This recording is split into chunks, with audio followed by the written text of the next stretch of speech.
ওয়ালাইকুম রহমতুল্লাহ, আশা করি সবাই ভালো আছেন। তো আমি আজকে আসতেছি চকের মধ্যে। তো আপনাদের একটা বিষয় দেখানোর জন্য ক্যামেরাটা ওপেন করছি। আপনারা দেখতে পাচ্ছেন যে এখানে চকের চক, শুধু ভুট্টা আর ভুট্টা। ভুট্টা গাছের সৌন্দর্য, ভুট্টার মাথা কাটলে কতটা সৌন্দর্য বৃদ্ধি পায় আপনারা দেখতে পাচ্ছেন। এবং এই সাইডে, ডান সাইডে আমার এই খাতের ভুট্টার ফলন খুব একটা ভালো হয় নাই। ভালো হয়েছিল, কিন্তু জ্বরের কারণে আপনার গাছ শুয়ে পড়ছে। যে কিছু ভুট্টা ভেঙে নিয়ে গেছে এবং কিছু ভুট্টা আছে। এই সাইডে এরকম সৌন্দর্য দেখা যাচ্ছে না, কিন্তু এই সাইডেই একটা ভুট্টা কোনো জায়গায় মানে পড়ে যায় নাই। তারপরে কোনো একটা গাছের ওই স্পট নাই। সবগুলা ভুট্টা একদম অ্যাকুরেট সাইজের, খুবই সুন্দর ভুট্টা হয়েছে। আশা করা যায় এই ক্ষেতে আপনার প্রতি শতাংশে 40 কেজি থেকে 45 কেজি পর্যন্ত ভুট্টা হবে। দেখে বুঝতে পারলাম।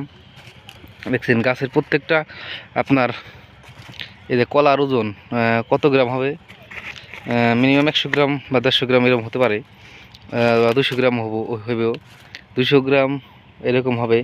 এক্ষেত্রে কী পরিমাণ ভুট্টা আপনাদেরকে যদি দেখাই, একটা ভুট্টার বাদি দেখছেন কীরকম বড় বড়। আর এই সাইডে যদি দেখেন, এই যে সবগুলো ছোট ছোট, আবার এই যে একটা ছোট, এটা হচ্ছে আমার কাকার ক্ষেত। খুব একটা ভালো ফলন হয়েছে এই ক্ষেতে। প্রত্যেক বছরই এই ক্ষেতে ভালো ফলন হয়, কিন্তু প্রত্যেকবারে সেই বছর আরও বেশি ভালো ফলন হয়েছে। এবং ওই সাইডের সামনে আমাদের একটা জমি আছে। তো এইখানে ভুট্টা একদম ভালো ফলন হয়েছে। ভালো ফলন হলে কি হবে, এবার ভুট্টার দাম অনেকটা অনেকটা কম। কৃষকের এবার একটু মানে লস হয়ে যাবে। গতবার দাম ছিল 1500-1600 টাকা, এবছর 1000, 1050 টাকা, 1100 টাকা এরকম। তো আপনার ভুট্টায় অত্যাধিক খরচ। 1 কেজি ভুট্টার বিছনের দাম আপনার 1200 টাকা, 1000 টাকা, 700 টাকা, সর্বনিম্ন 700 টাকা। 700 টাকার নিচে কোনো ভুট্টার বিছন নাই। তো সেই দিকে আমরা প্রত্যেকে এক মন বিছতে হইতেছে আমাদের 1000 বা 1100 এরকম।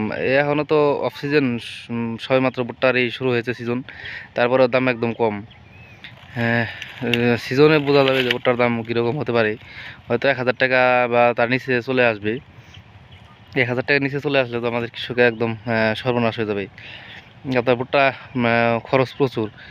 হাল বাওয়া থেকে শুরু করে একদম ঘরে ওঠার আগ পর্যন্ত প্রচুর খরচ হয়। ধান এবং সরষা যেখানে 2 ফসল হয় একই সময়ে, আর সেখানে শুধু ভুট্টাই এক ফসলই 6 মাস লেগে যায় আপনার এক ফসল উঠাইতে। কিন্তু ইরি ধান বুনলে, সরষা বুনলে 3 ফসল হবে, এটাও এখন 3 ফসল হবে। এই কারণে মানুষ বুনে। ইরি ধান বোনার পর আবার ভুট্টার পরে আবার পাট বুনতে পারবে, পাটের পর আবার ধান বুনতে পারবে। আর শসার পরে আপনার ইরি ধান বুনতে পারবে, ইরি ধানের পরে আমন ধান বুনতে পারবে, সেই 3 ফসল। এই কারণে আপনার সবাই ভুট্টার দিকে আগ্রহ। এদিকে সব, এই যে এখানে আপনার একটা ভিটা দেখতে পাচ্ছেন, এখানে একটা মেশিন গাড়া ছিল, পাইপ আছে কিন্তু এখন মেশিন নেই। এখানে ইরি ধান খেত নাই বললেই চলে। এই কারণে এখানে হলো আপনার কোনো নাই, মেশিন এখন নাই, কিন্তু পরে আনলে আনতে পারে। তো আজকের ভিডিও পর্যন্তই। আসসালামু আলাইকুম, ভালো থাকবেন সবাই।